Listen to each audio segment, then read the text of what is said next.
Good morning, Vietnam. The sleeping dragon awakens and begins to breathe once more.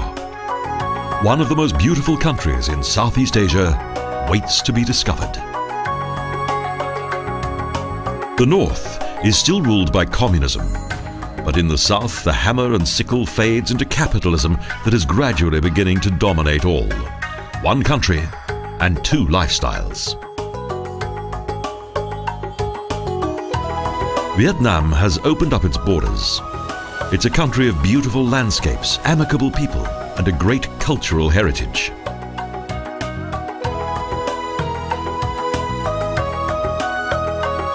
The realm of Nam Viet was founded by a Chinese general in the 2nd century BC. Today's Vietnam originates from those ancient times.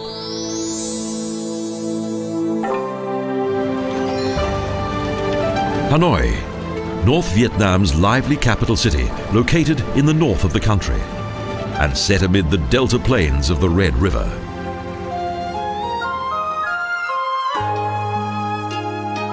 A large number of the city's inhabitants meet around a large lake for their early morning exercises.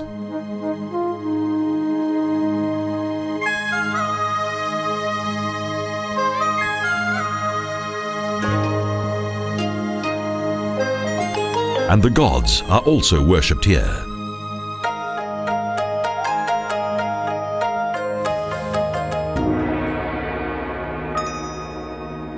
The Van Mieu Temple was once Vietnam's first university.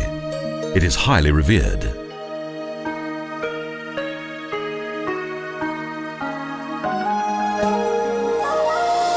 The Ho Chi Minh Museum, a concrete building 3 stories high, was inaugurated in May 1990 to commemorate Ho's 100th birthday. Ho Chi Minh was the leader of a rebellion against the colonial authorities, and on the 2nd of September 1945, he became the first president of the Republic of Vietnam.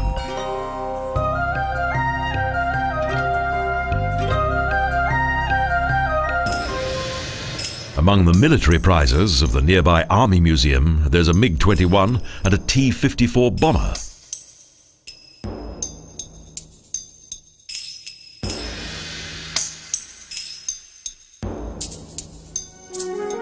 The Dua Mo Co Pagoda is one of the oldest religious buildings in Hanoi. A temple built upon a single column in the center of a small lake.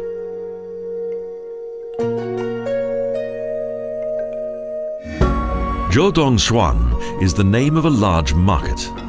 It contains a huge variety of goods, and it's also where the local people do their adventurous shopping. Den Dao Quan, one of the most beautiful Taoist temples in Vietnam, is located close to the National Library, southeast of the Temple of Literature.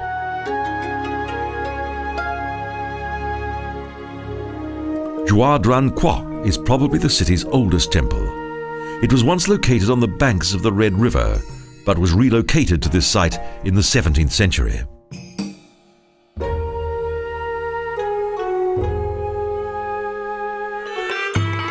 Inaugurated in 1993, the Thang Long Water Puppet Theatre is one of the finest examples of its kind in Vietnam and is so popular that its twice-daily performances are a complete sellout. Pogo Hanoi, the old district that is also known as the Town of 36 Crafts, with various rectangular sections separated by walls.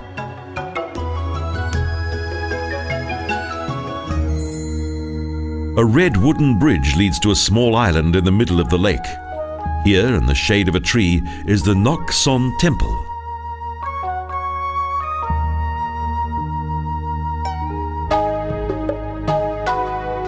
The Long Bien Bridge near the old town spans 1,700 meters across the Red River.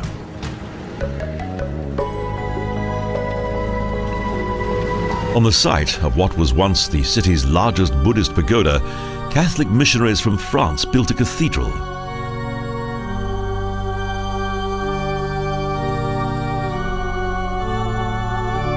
The majestic Hanoi Cathedral looks rather exotic compared to the other buildings.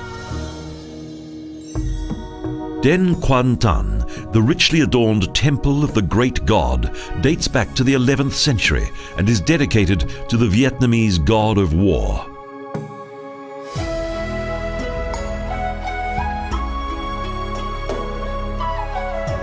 Lake West is the largest lake in Hanoi. Hanoi is old but beautiful, the pearl of North Vietnam.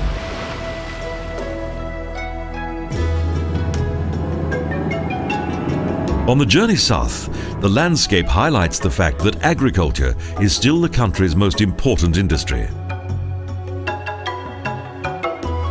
But the country of the dismounted dragons has become increasingly industrialized.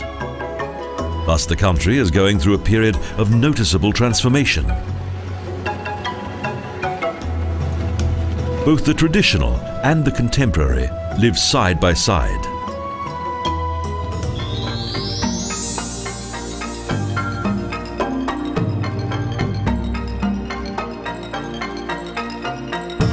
In the Gulf of Tonkin, there is a large bay with more than 1,600 islands, the Bay of Ha Long.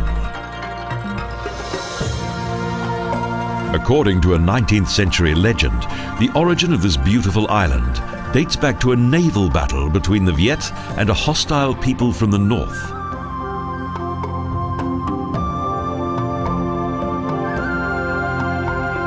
For several centuries, small boats have been in use in and around this picturesque bay. Today, it's also popular with cruise ships.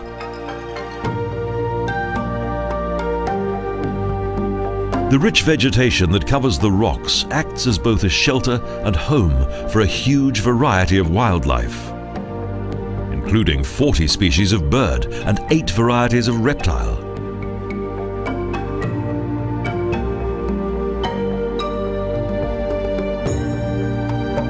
However, in recent years, both fishing and tourism have indicated the importance of conservation.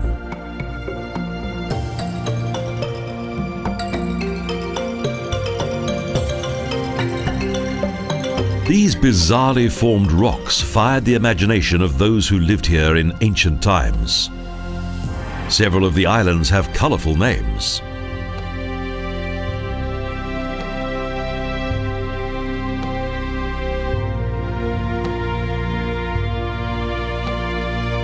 The delightful and natural beauty of Ha Long Bay is popular with one and all.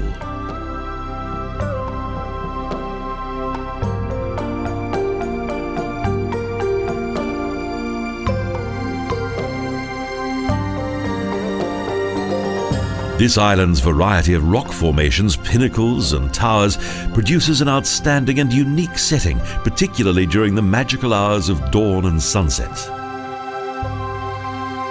Nature's many moods are an intriguing sight.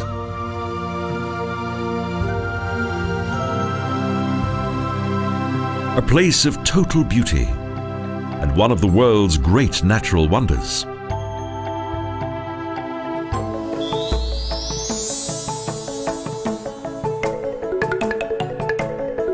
The elevated and fertile Mai Chau Valley contains green-covered karstic cones that are similar in shape to those of the Chinese Guilin.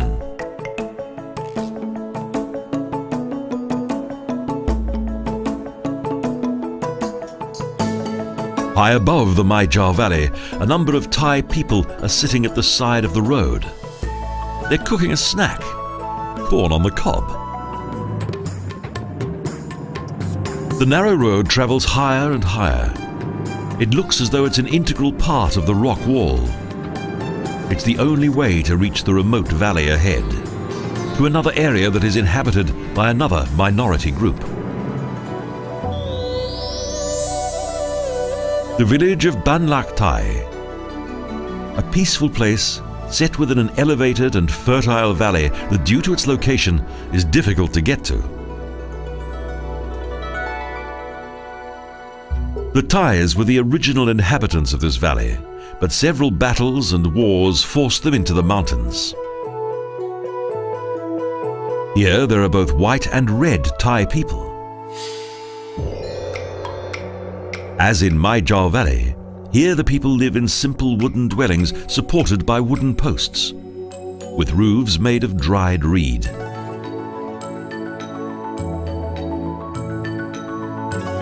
Officially, there are 53 minority groups in Vietnam, and mountain tribes inhabit 2/3 of the country.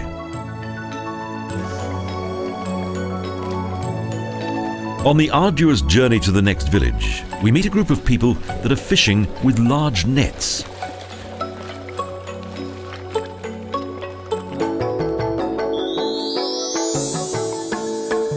At first sight, there's nothing particularly unusual here. This village of the Muong people is quite small, and the simple houses are once again supported by posts.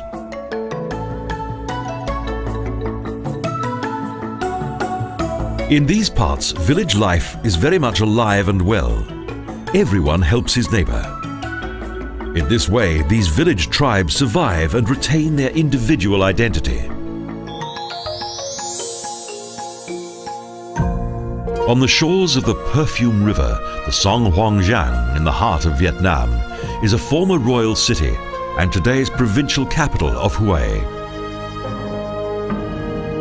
9 mighty cannon are the symbolic guards of this historic citadel.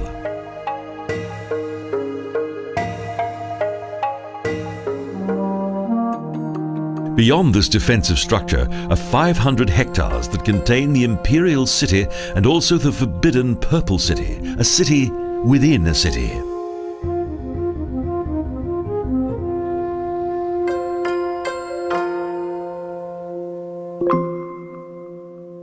The rise of Hue into a magnificent residence is closely associated with the Nguyen royal family, who influenced the city for many centuries.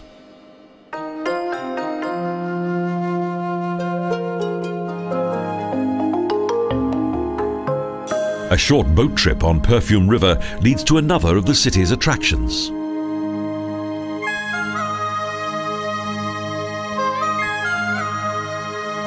Located on a hill, legend has it that the Tien Mu Pagoda, built in 1601, owes its existence to the appearance of a god disguised as an old woman. The story goes that the woman made a prophecy that a new king would come and build an important pagoda for the gods.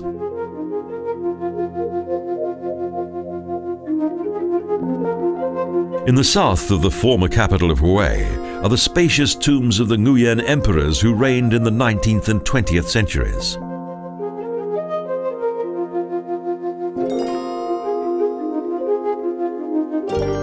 Three years in construction, the tomb of Tu Tak was completed during the lifetime of the emperor in 1867.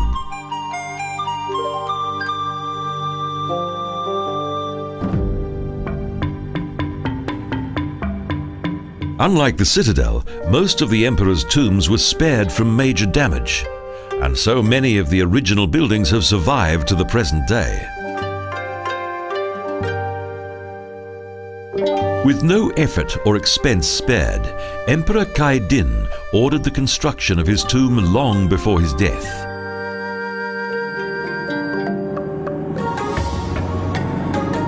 We travel further south. The road without joy was what the Americans called this 100-kilometer road between Hue and Da Nang.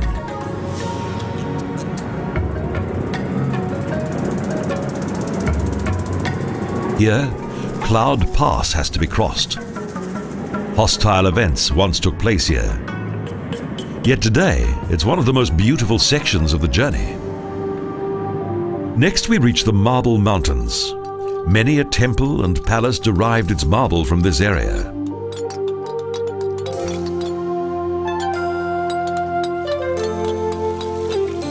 Animals, tiny fountains and images of gods are also created from this beautiful stone. Here on overgrown rocks, the precious marble is used as a building material, such as for the pagodas that are located on the hills beyond the village of Quang Nam.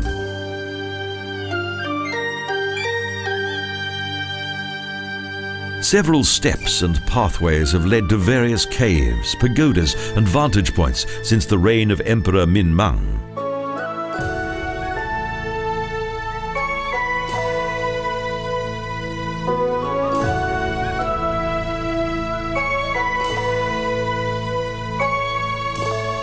Since that time, this complex has been a popular attraction. It was originally an island surrounded by the sea.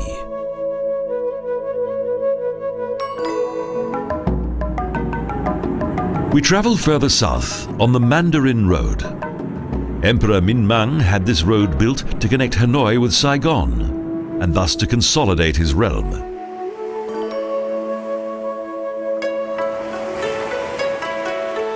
We pass China Beach, a long sandy beach once used by the US military to recuperate after battle.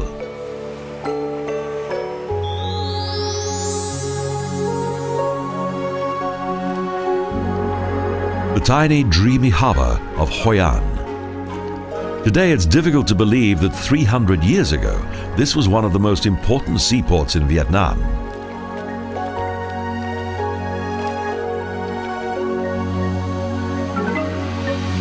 Life continued here as normal until, in the early 1990s, the tourist industry began to develop in Vietnam.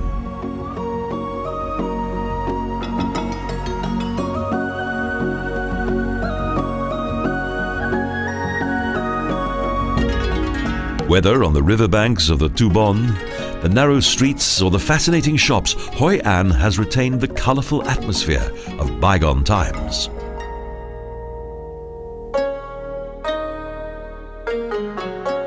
Many of the city's meeting halls, temples and homes are of typical Chinese design.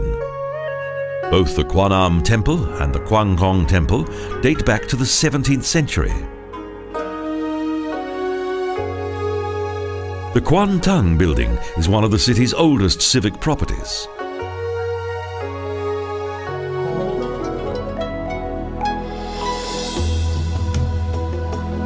Both architecturally and culturally, Hoi An has been influenced by two nations, Japan and China. And even today, Chinese influence is omnipresent. 5 Chinese tribes once dominated the daily life and trade of this prosperous harbour city.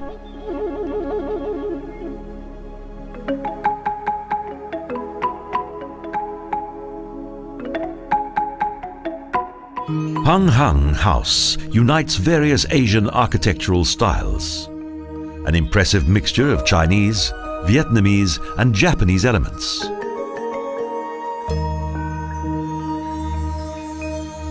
A 17th century emperor decided to prohibit contact with foreigners, so the majority of Japanese merchants were forced to leave Hoi An.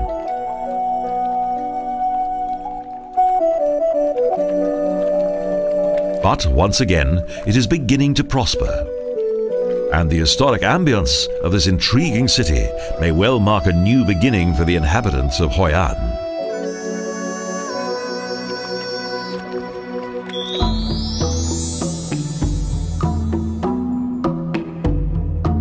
Da Nang's Cham Museum boasts a fine collection of Cham sculpture from the surrounding provinces.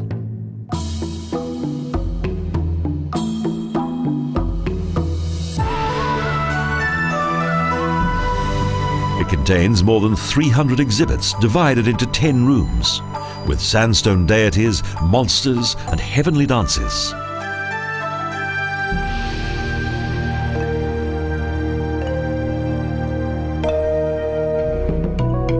Its latest attraction is a modern place of worship that commemorates Ho Chi Minh, an open tower with supporting beams that meet at the top.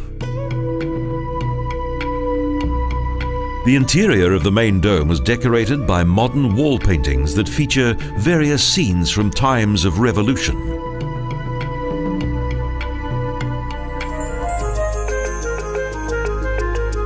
As the city is situated on the River Han, both fishing and the city's fish market are extremely important. The new market hall has a wonderful array of fresh seafood.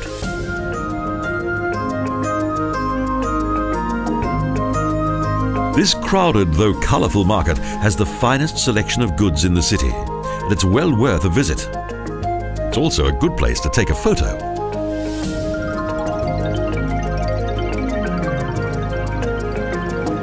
Da Hang is the junction of both North and South Vietnam.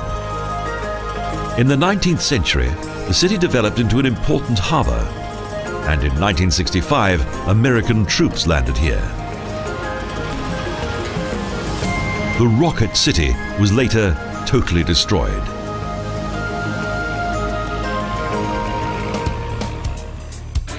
The central train station looks rather functional.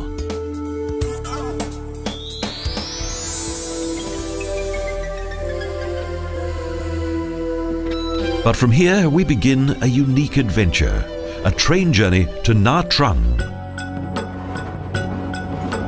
We travel further south along the coast on the S1 Vietnam, a 12-hour journey on the only railway line in Vietnam.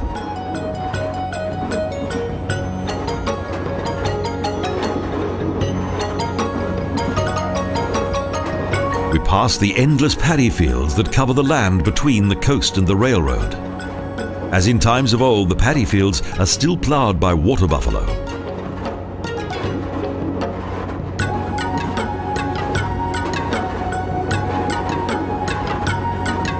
With the introduction of compulsory collectives in the 1970s, the production of rice diminished, but today Vietnam is the third largest rice exporting nation in the world.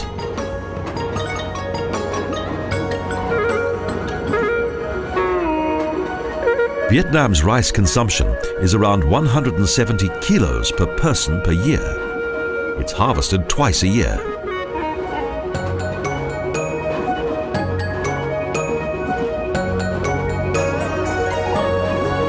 The train stops frequently at numerous small stations.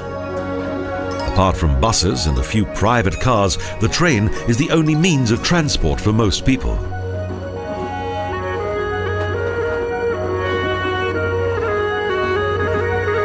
Many new settlements have originated alongside the railroad as many settlers from the north have moved into the fertile south.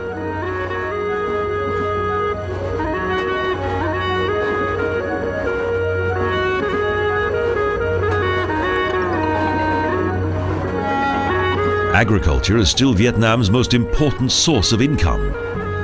The fields are often small, but they cover a total of 20% of the country's land surface.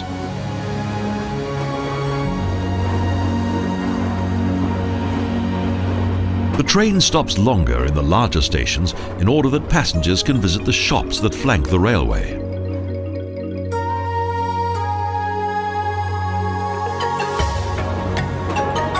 We're almost at the end of the line.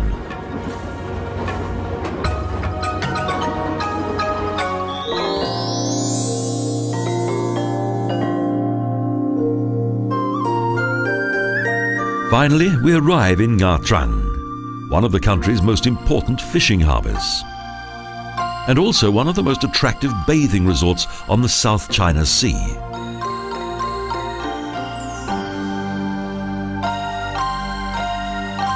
The view of a large bridge at the mouth of the river leads up to a flat hilltop that is crowned by two Cham towers that date back to the 12th century.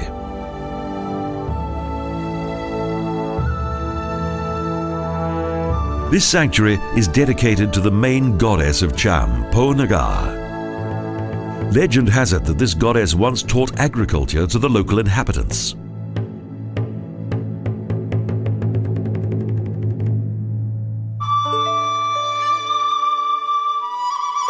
Above the entrances of both towers are stone images of Apsaras dancers, Shiva and Nataraja.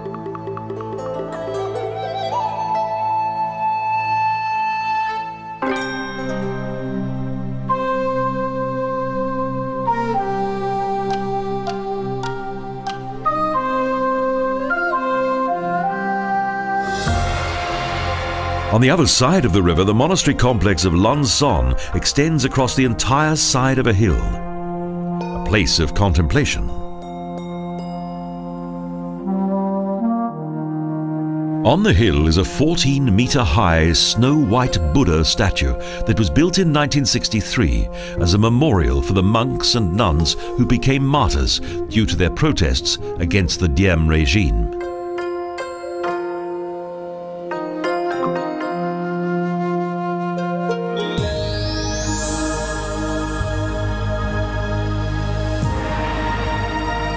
Po Klong Garai is an important Cham sanctuary that dates back to the 13th century. It was built during the reign of King Sima Vaman, when Cham culture was at its zenith.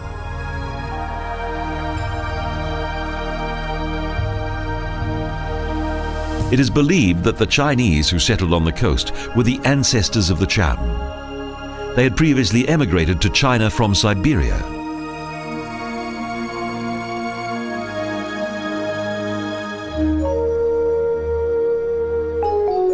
Between the 6th and 10th centuries, the Cham controlled the spice trade in Southeast Asia. They traded as far as India, Arabia, and China.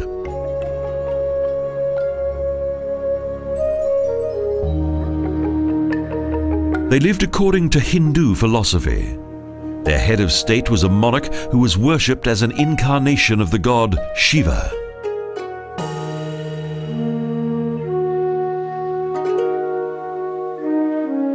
He was both leader and religious authority.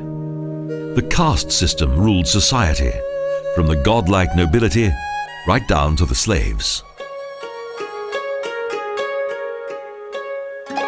In 1471, the Cham realm disintegrated. Their rule came to an end.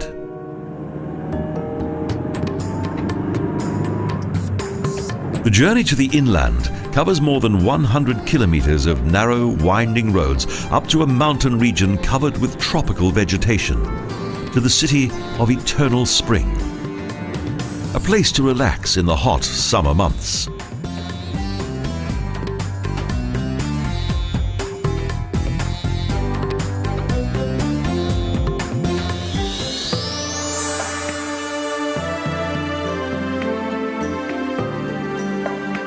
In the exclusive mountain resort of Da Lat, the last emperor of Vietnam, Bao Dai, had a summer palace built within a cool pine forest.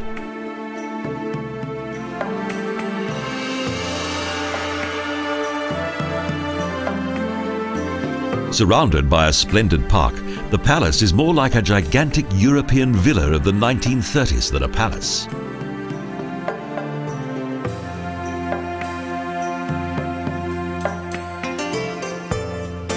The furniture, antiques and various gifts from foreign dignitaries, plus the unique atmosphere of this place, has helped it to retain its special character.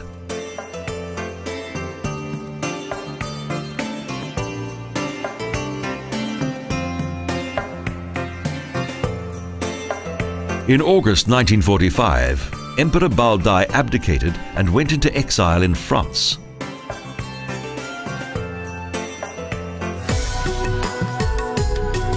All those who enjoyed high office in colonial Vietnam spent their summer months here. Thus, Da Lat has survived intact.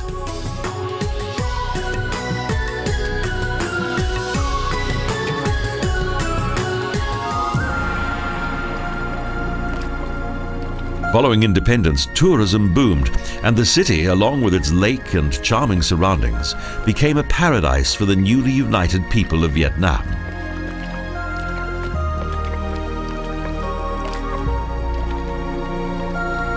Named after a female poet, a walk around Xuan Huang Lake is a splendid experience.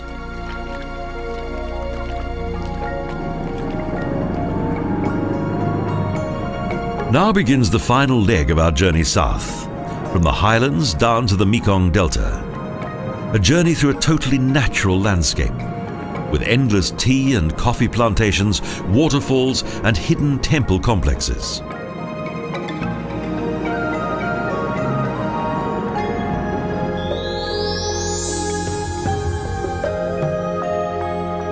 Close to Da Lat is a Buddhist temple complex that has recently become extremely popular with the faithful, the Tuyen Lam Pagoda.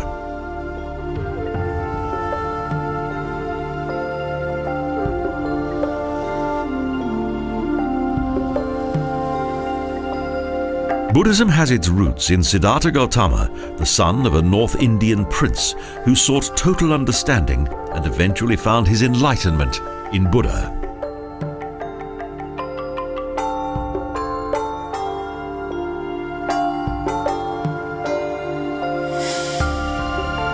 On the basis that nothing in the world can last forever, Buddha developed 4 noble truths that can only be attained by man by way of several incarnations.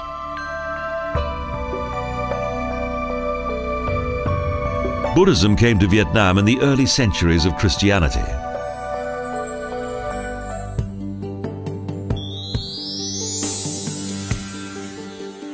The fertile highland around Bao Loc is the center of both tea and coffee plantations. Endless fields line each side of the road.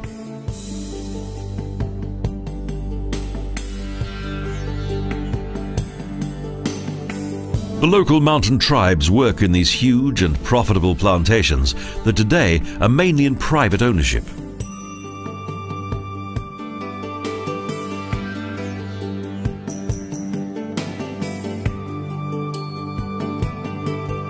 Cool nights and intense sunlight helps to produce one of the best and most expensive teas in the world, with a very special aroma.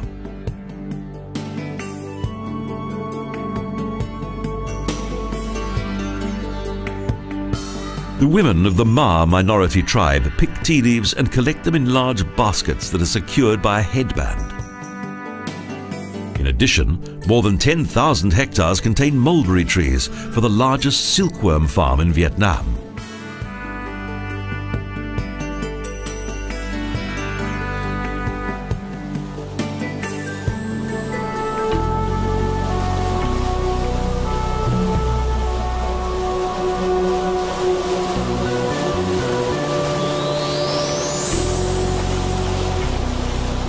But this region is also known for its impressive waterfalls that are at their most spectacular following the monsoons.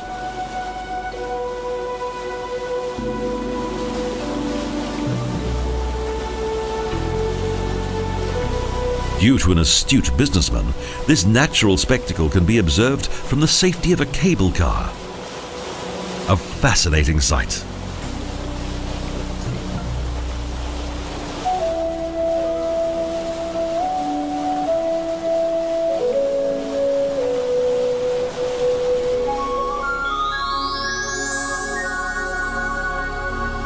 At the delta, the first floating villages at the roadside. Some of the local people live in these flat cabined boats.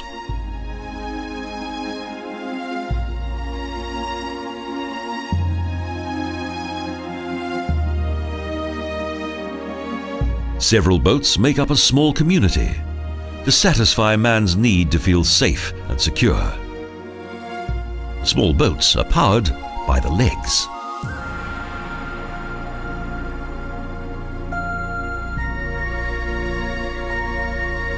In contrast to the simple way of life here, modern technology such as television is also part of everyday life.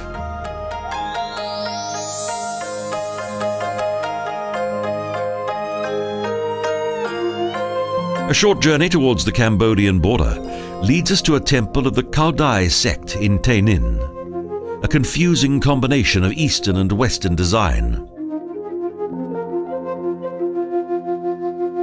The omniscient eye that is worshipped as the most revered being decorates the large portal of the long main temple that is located in the center of the complex.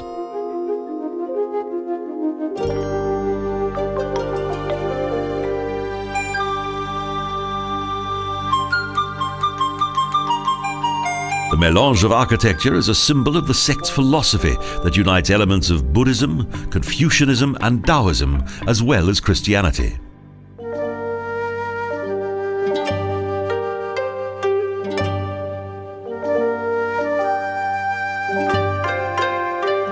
A colourful mixture of painted images range from Buddha to Jesus, and snakes and dragons decorate the temple's spacious interior. At the end of the hall, the high priest's altar is overshadowed by a gigantic ball.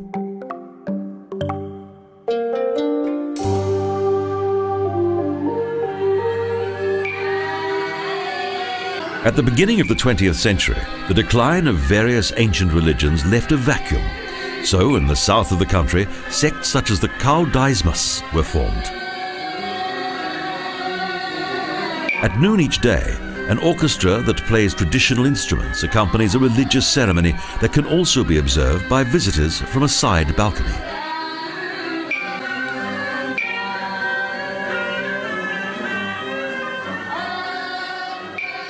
Here in the Mekong Delta live many followers of this religion that is unique in the world.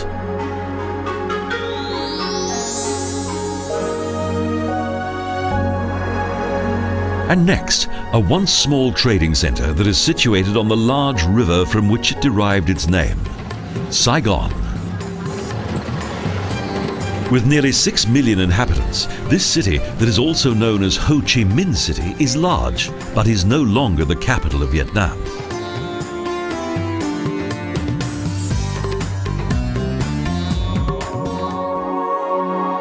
The Ho Chi Minh Museum commemorates the country's great leader as the national hero who gradually steered his country to independence.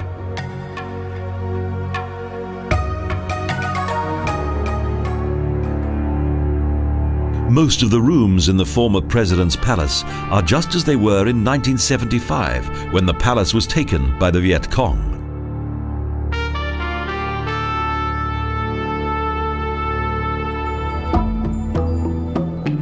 The History Museum was built in 1929 according to Neo-Vietnamese design and features a large range of fascinating exhibits from each epoch of the country's history. The former National Museum is now of international status.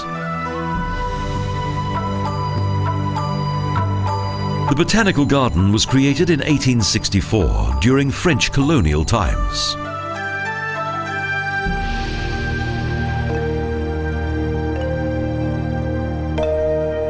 The Jade Pagoda, the temple of the Jade Emperor, highlights the country's religious faith.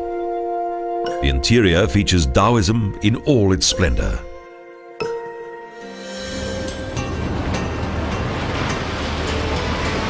It was here that it all began, at the junction of the Ben Nhi Canal on the slowly flowing Saigon River.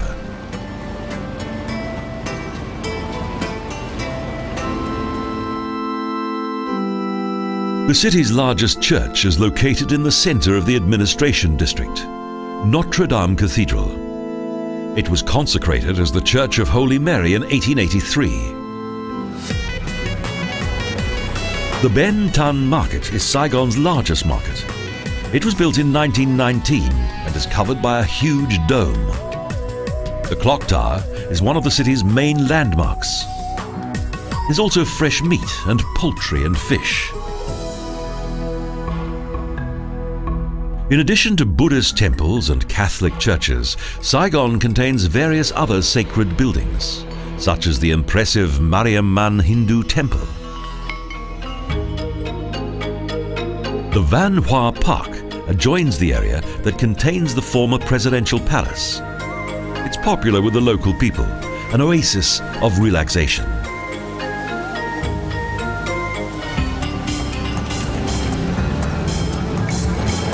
The name Jolon means big market, a lively commercial district with many family businesses conducted in crowded shops and narrow lanes.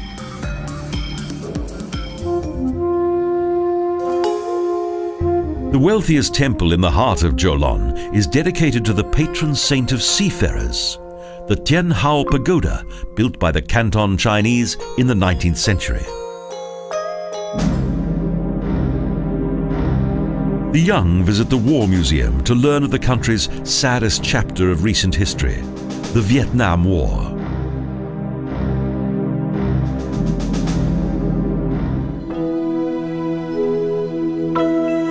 The history of the Giak Lam Pagoda can be traced back to 1744. It is not only one of the oldest, but one of the most beautiful.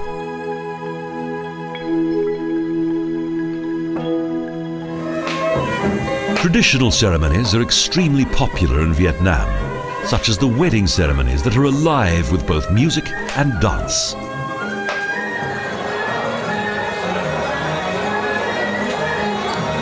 The serene ritual dances of the royal court are performed by women. It is said that music and dance reflect the character of the population. Thus, the Vietnamese are a very charming and fascinating people. We leave Saigon, the easygoing Paris of the East, and travel further into the Mekong Delta.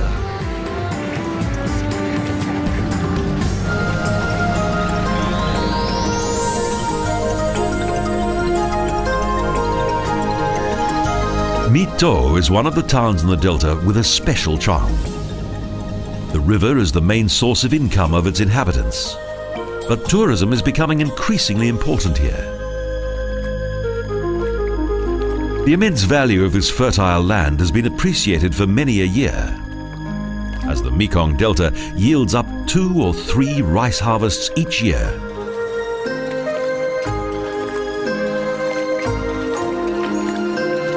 An almost timeless feeling of disorientation sets in within the numerous waterways and tributaries of the Cuu Long, as the Mekong is referred to by the Vietnamese.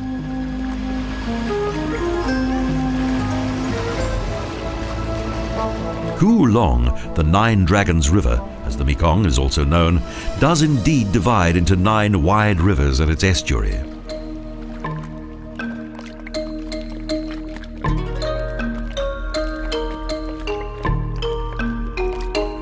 The country's increasing industrialization also began to transform and endanger the environment, as man penetrated deeper and deeper into the wilderness.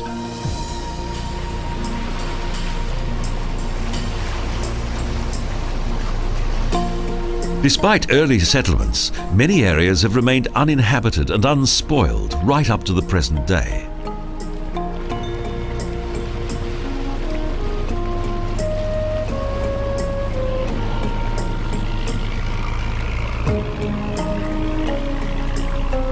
The delta has a very rural appearance due to its well-tended fruit trees and paddy fields that are cultivated by various farm villages.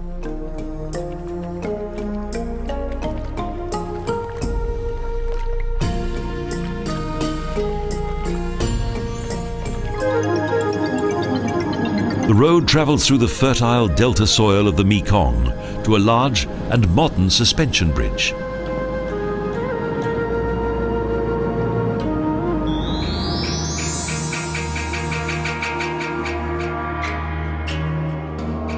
Suddenly, Vinh Long appears, the province's main town of the same name. It's a good place to take a short break while journeying to Can Tho.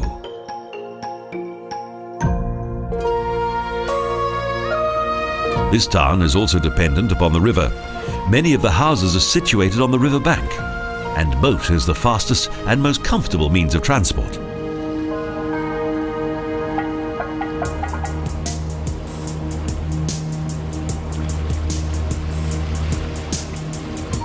There is little flooding following the rainy season, as the excess water flows into the Tom Lem Sap Lake in Cambodia that is located at a lower level and serves as a natural reservoir.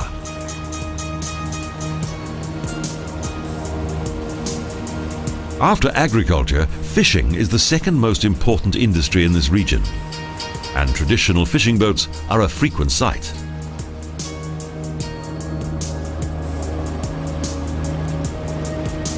A peaceful idyll set amid a fascinating landscape.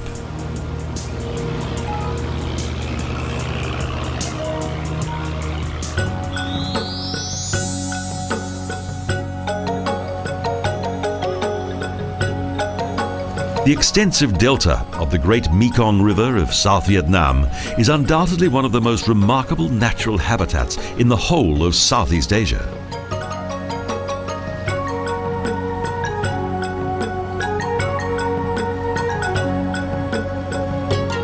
The dense vegetation on the riverbanks and brown-coloured water of the Mekong with its innumerable creeks are the main characteristics of this, the third largest delta in the world. The estuary covers a total area of around 39,000 square kilometres. Only the deltas of the Amazon and the Brahmaputra are larger than that of the Mekong. Since time immemorial, this richly fertile land has attracted settlers. Between the 1st and 6th century AD, this region was ruled by the Funan kingdom. There is much interest in the early history of Vietnam. In the 20th century, the Vietnam War raged in the Mekong Delta.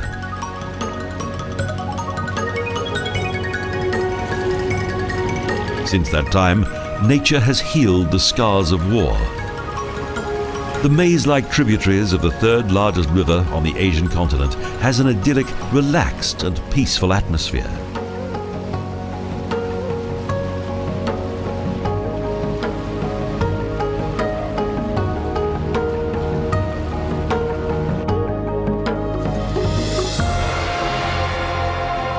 Large church buildings suddenly appear from within the jungle. Catholic monks had them built.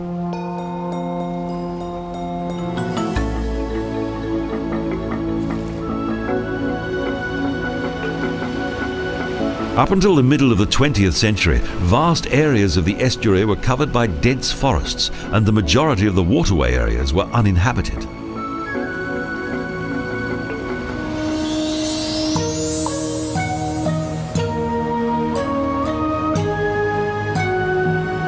A journey downriver leads us to a special attraction, the small town of Phung Hiap, where hundreds of boats gather each day.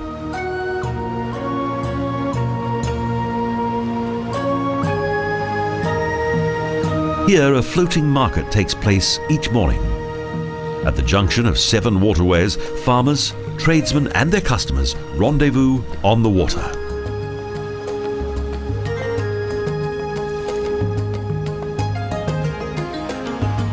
The colourful hustle and bustle can lead to some pretty chaotic situations, but the boatmen usually manage to somehow extract their boats from the traffic jams that accumulate.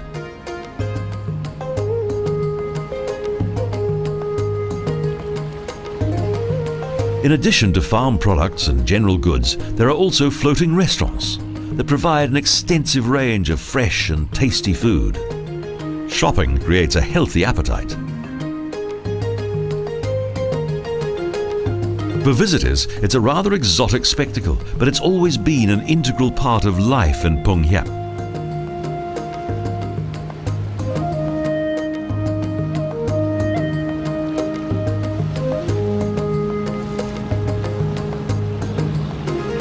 The floating market of Phung Hiap is now one of the few of its kind in Southeast Asia. A fascinating place with a long tradition and of much cultural significance.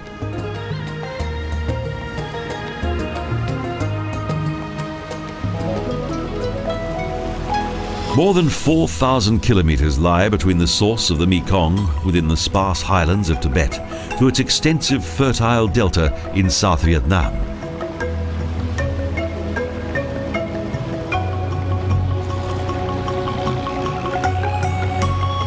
This, one of the largest rice-producing areas in Asia, is surrounded by a veritable paradise. From this region alone, almost 1 million tons of rice are exported each year.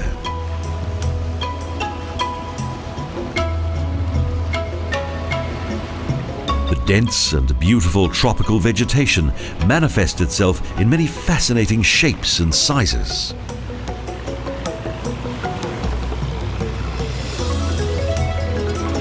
The ferryboats are the only means of transport across the tributary. They take us to the final and southernmost destination of our journey, and to a city that is vital to the delta.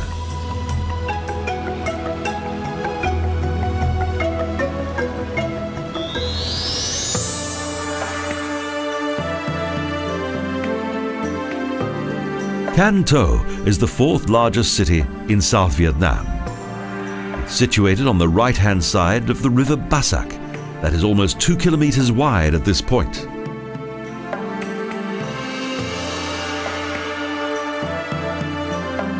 A modern provincial town was built here within the Mekong Delta under the strict supervision of Ho Chi Minh, for whom there are numerous memorials here.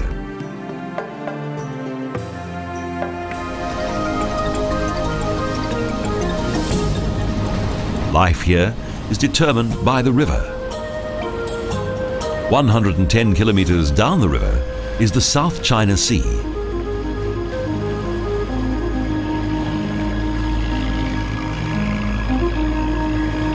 Funan was the first cultural realm of the peninsula, but little remains of its settlements, towns, culture, and works of art.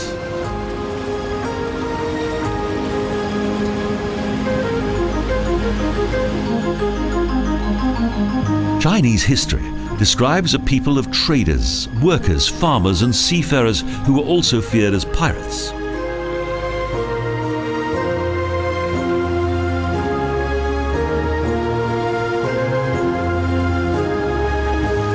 These people eventually moved to Cambodia. The delta gradually fell into oblivion until in the 17th century the Vietnamese began to cultivate the land once again. Vietnam was once called the Pearl of the Orient. From the nostalgic atmosphere of the Red River Delta in the north to the pulsating life of the Mekong Delta in the south.